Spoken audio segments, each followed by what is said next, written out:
anything that's been demonstrated in this hearing thus far, is there is a serious crisis of faith in our judicial system in America.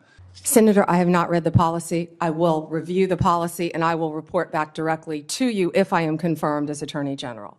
I will not discuss any advice that my Office of Legal Counsel gives to the President of the United States. Cory Booker just humiliated Pam Bondi in a way that left everyone stunned.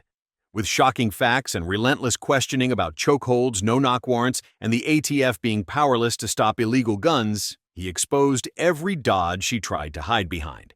By the end, Pam Bondi wasn't defending herself, but surrendered on live record. We are at a time where, as Judge Learned Hand reminded us in his writings and speeches, that the power of the Constitution is only strong as long as it is believed in and had faith by the American people.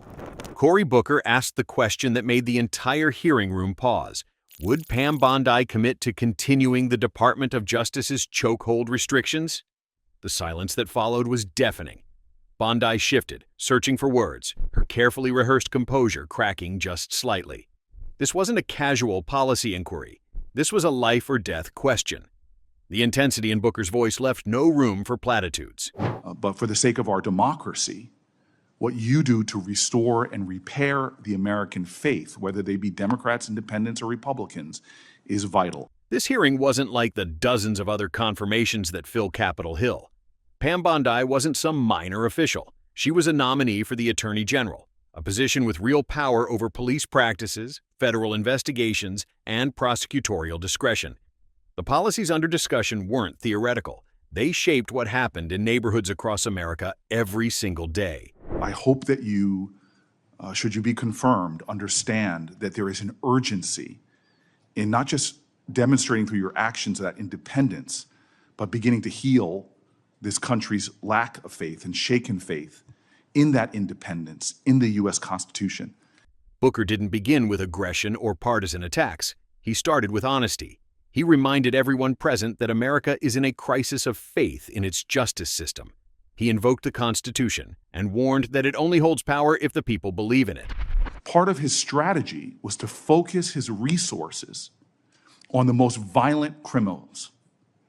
But that also meant that he used something that you know of called prosecutorial discretion. His strategies aligned with that of local leaders and was able to create historic drops in our murder rate. Booker's approach was subtle but surgical. Before delivering his first direct challenge, he acknowledged something unexpected: the work of Craig Carpenito, a Trump-appointed U.S. attorney in New Jersey. Despite his political differences, Booker praised Carpenito for partnering with local leaders to reduce violent crime in Newark dramatically. It wasn't empty praise. I'm very concerned that many people are starting to call for a time in our country where the Department of Justice should prosecute state and local prosecutors who exercise that prosecutorial discretion. As Attorney General, will you commit to respecting the autonomy of state and local prosecutors? We have to work together with state and local prosecutors. That's what I did my entire career. And if confirmed as Attorney General, I will continue to do that. They serve a vital function in our justice system. Then came the pivotal moment: chokeholds and no-knock warrants. Booker didn't frame it as a debate or a theoretical policy question. He described the 2021 DOJ rules as best practices, endorsed not only by major police organizations, but designed to protect both officers and civilians. And he asked clearly, will Bondi uphold these rules? Bondi's response was striking in its vagueness. Senator, I have not read the policy. I will review the policy, and I will report back directly to you if I am confirmed as Attorney General, and consult with law enforcement. She admitted she hadn't read the policy and would review it if confirmed. That wasn't neutral. These policies directly influence life or death situations during traffic stops or raids. An answer of, "I'll look into it," might sound reasonable on paper, but in reality, it signals a willingness to delay, to defer, and possibly to let reforms quietly disappear. In a role like Attorney General, stalling isn't harmless. It can be deadly. Like in my state, that sometimes they will decide not to go after certain low-level offenses in order to use their scarce resources to focus on the strategy of pursuing more dangerous people. The room already knew that the stakes were real, but Booker doubled down with another test: the federal agency tasked with stopping illegal gun trafficking, the ATF. In Newark, every gun crime they tracked came from illegal sources. Yet when local law enforcement asked the ATF for help, they were told the agency lacked both resources and legal authority to intervene. I want to switch here to say publicly that when Donald Trump appointed Craig Carpenito as the U.S. Attorney in New Jersey, it was over the objections of myself and then Senator Menendez. I was wrong in my anticipation that he would not do good things in our state. Booker didn't let the hearing turn into partisan posturing. He highlighted how prosecutorial discretion, when used correctly, can focus resources on the most dangerous offenders while avoiding unnecessary punishment for low-level offenses. He partnered with local leaders like those in Newark, New Jersey, to dramatically drive down crime. He shared the example of Carpenito's strategy in New Jersey, which led to historic reductions in crime by prioritizing violent criminals over minor offenses. Bondi's answer sounded agreeable, but it lacked specificity and a true pledge to defend local autonomy. This wasn't a minor oversight. It was a clear indication that under her leadership, critical local strategies could be micromanaged, politicized, or worse, quietly undermined. The ATF's core responsibility is assisting in local law enforcement. When I was a mayor, I detailed local law enforcement to the ATF, but I'm stunned at how they have been stripped of resources, of their budget, and all of their capabilities to go after illegal gun running. Every moment of this hearing revealed something crucial. Bondi had multiple chances to stand firm on policies that protect lives, and each time she chose caution over conviction. Chokeholds, no-knock warrants, ATF resources, prosecutorial discretion. These weren't abstract questions. They were measures that could prevent deaths, reduce crime, and rebuild trust in the justice system. Booker's method was relentless, but not flashy. He asked, waited, pressed, and let silence speak louder than any speech. Bondi's repeated hesitation wasn't just disappointing. It was a warning that neutrality in Washington often masks inaction. One of the most stunning hypocrisies I've found since I've been down here in Washington is every politician gives lip service to driving down gun violence. But the very federal authority, the Bureau of Alcohol, Tobacco, and Firearm, that is primarily focused on enforcing America's gun laws and keeping people safe, is hamstrung by federal leaders. Cory Booker didn't stop at chokeholds. He went straight for the heart of one of the country's most overlooked crises: illegal gun trafficking. He shared a story from his time as mayor of Newark, New Jersey, a city that had seen far too many shootings. When I was mayor of the city of Newark, we couldn't find one gun crime that was done with a legally purchased gun. But when I turned to the ATF leader at that time told me in private, we don't have the resources, support, or legal ability to go after these crimes. Every gun crime they investigated traced back to illegal sources, every single one.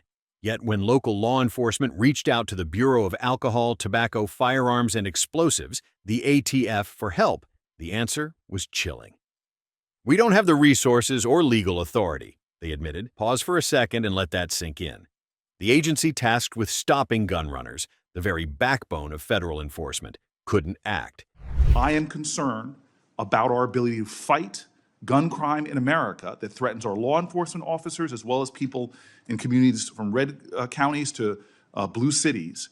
Will you commit to doing everything you can to making sure the ATF has its resources and the legal power to pursue illegal gun runners in our country? Booker didn't sugarcoat it. He highlighted that America's gun violence isn't theoretical. In 2022 alone, there were over 47,000 gun-related deaths in the U.S. and countless more injuries.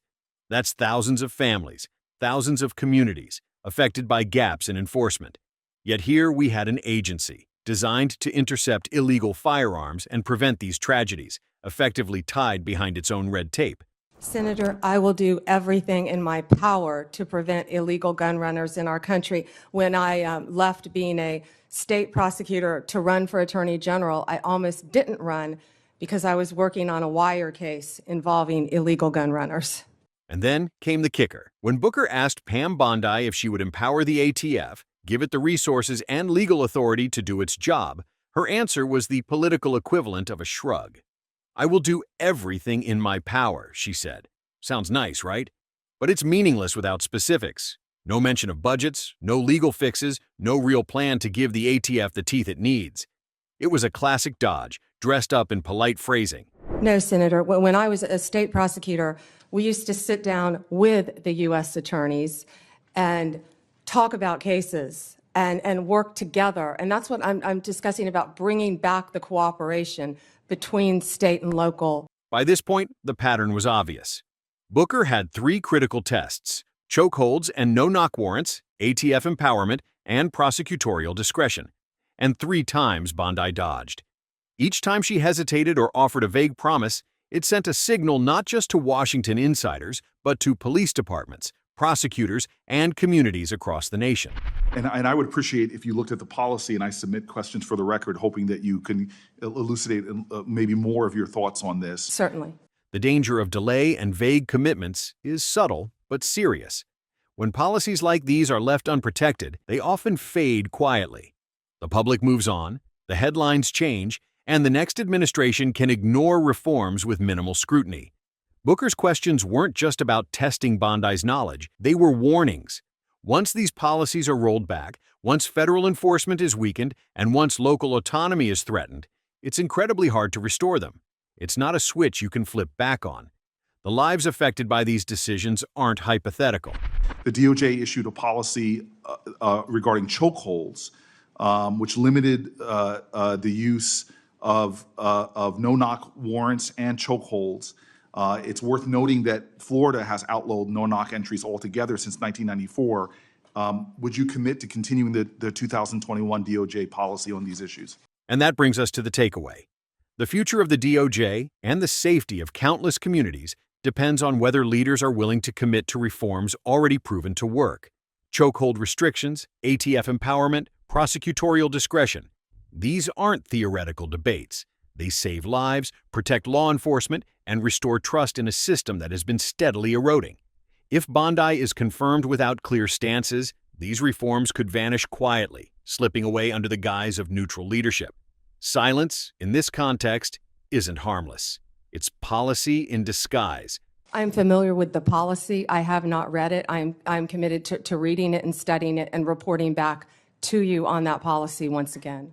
Booker's approach wasn't dramatic. He didn't shout. He didn't stage a spectacle. He asked the questions that mattered, then let the silence speak for itself. Bondi had multiple chances to show she was ready to defend life-saving reforms, 3 major opportunities, and each time she opted for caution over conviction. The repeated pattern of delays and vague promises wasn't just frustrating, it was dangerous.